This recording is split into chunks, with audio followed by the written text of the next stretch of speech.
Bonjour et bienvenue. Aujourd'hui, on va s'attaquer à une question absolument centrale dans le management moderne, en s'inspirant du livre d'Alain Duluc, Leadership et confiance. On va décortiquer ensemble pourquoi les vieilles recettes ne prennent plus et surtout ce qui marche aujourd'hui.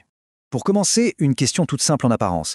Qu'est-ce qui fait que pour une même tâche, une équipe va être complètement à la ramasse et une autre va accomplir des merveilles? Pourquoi une telle différence? La réponse, on va le voir, est à la fois simple et incroyablement puissante. Pour bien comprendre ça, l'auteur nous raconte une petite expérience fascinante. Imaginez une pièce, mais un vrai chaos. Deux équipes vont devoir la ranger l'une après l'autre. La mission est identique pour les deux. Ok, la première équipe se lance. Mais le cœur n'y est pas. Ça traîne. On sent le manque de motivation. Le travail est fait un peu par-dessus la jambe. Résultat final? Franchement pas terrible. C'est l'image même du désengagement. Et puis arrive la deuxième équipe. Et là, c'est le jour et la nuit. C'est une toute autre ambiance. Ça bouillonne d'énergie, ça s'organise de façon fluide, on voit de la fierté dans leurs gestes.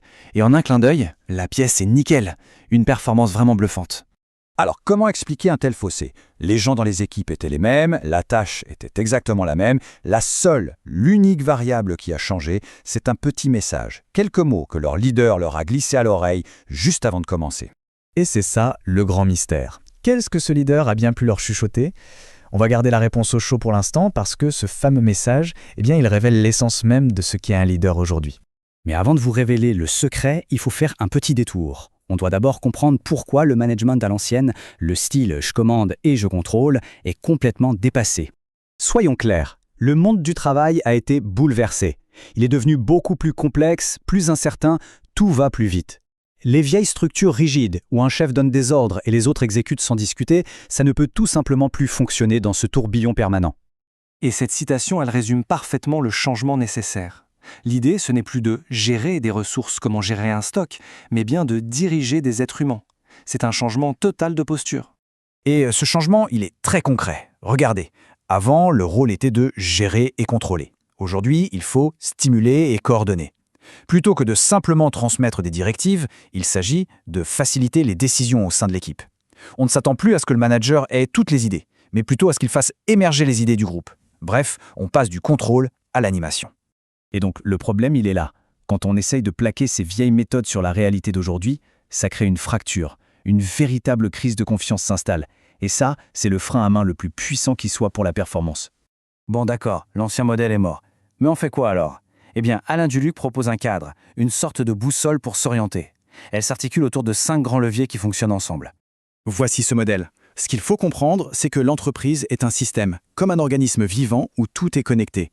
On ne peut pas toucher à un levier, comme les processus, sans que ça ait un impact sur l'organisation et surtout sur les gens. C'est cette vision d'ensemble qui est cruciale.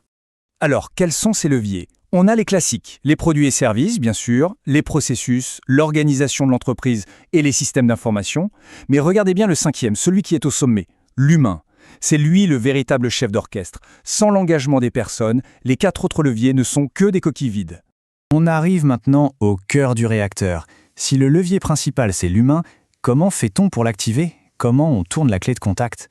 La réponse tient en un seul mot. La confiance. C'est le catalyseur, l'huile dans les rouages qui permet à tout le système de fonctionner de manière fluide et efficace. Sans confiance, pas d'engagement réel, pas d'initiative, pas de vraie coopération. Tout se grippe. Et ce qui est génial, c'est que la confiance et la coopération s'alimentent l'une l'autre. Ça crée un cercle vertueux. Plus on coopère et que ça se passe bien, plus la confiance grandit. Et plus la confiance est forte, plus la coopération devient facile et puissante. C'est un moteur qui prend de la vitesse tout seul. Et les bénéfices de ce moteur sont immenses. La coopération, ce n'est pas juste un truc sympa pour l'ambiance. C'est prouvé. C'est bien plus efficace que la compétition interne pour la majorité des tâches. Elle crée de la confiance, elle aide à gérer la complexité et, point essentiel, c'est un des facteurs principaux du bien-être au travail. Allez, on y est presque. On a vu le problème, le cadre pour la solution et le moteur qui fait tout tourner. Il est temps de revenir à notre histoire du début. Retournons dans notre pièce en désordre avec nos 2 équipes. On s'en souvient, une équipe qui échoue, une autre qui brille, et entre les deux, juste quelques mots d'un leader. Alors c'était quoi ce fameux message secret? La réponse est d'une simplicité désarmante. Le message n'était pas un ordre. Le leader n'a pas dit à la deuxième équipe « Allez plus vite » ou « Soyez mieux organisés ». Non, il leur a simplement dit quelque chose comme « J'ai une confiance absolue en vous.